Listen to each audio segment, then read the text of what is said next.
In 2023, Bhaichung Bhutia looked me in the eye and said the Indian women's football team will play the FIFA World Cup before the men's. And I feel women football can play World Cup much before the men. At that moment, it looked like a wishful thinking from the former India captain.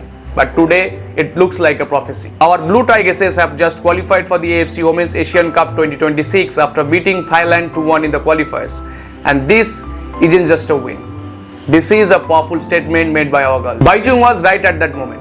It is not because the women's game is less competitive or the women's team has better FIFA ranking than the men's. But it is because our girls know how to keep the ball, fight for the ball and show passion and dedication towards the nation. And once you understand it, you will never look at Indian football the same way again. Indian men's footballers are one of the most overpaid athletes in the whole country. They now earn crores from ISL contracts and they have endorsement deals, club comforts and obviously the media coverage. And now contrast that with the women's footballers. Most of them fight for their survival, not just in the sport but also in the society. They just don't play for fame or fortune.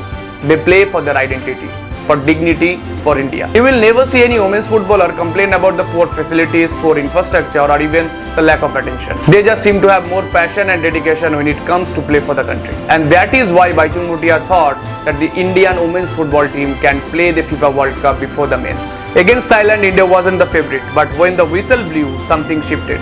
We scored early, conceded one, but kept fighting. And in the final minutes, when others might have cracked, our girls delivered. That second goal from Sangeeta Bhaspur made all of us believe that the women's team has more passion and dedication when it comes to playing for the country. That goal from Sangeeta was every late night training session, every sacrifice dream, every honored struggle, all rolled into a perfect finish. The bench erupted, the coach cried, and somewhere Bhaichung Bhutia smiled. This is the first time that the Indian women's football team has qualified for the AFC Women's Asian Cup through the qualifiers. Back in 2003, we did play in the AFC Women's Asian Cup, but there was no qualifiers back then. This time, our girls earned it, every single step of the way. Take Ashalata Devi, who played barefoot as a child because her village had no shoes. Or even Manisha Kalyan, who trained with boys twice her size because no girls would show up. These are not just players, they are the pioneers of Indian women's football. Bhaichung was right.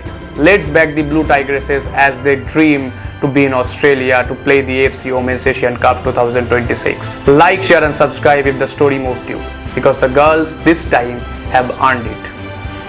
Thank you for watching.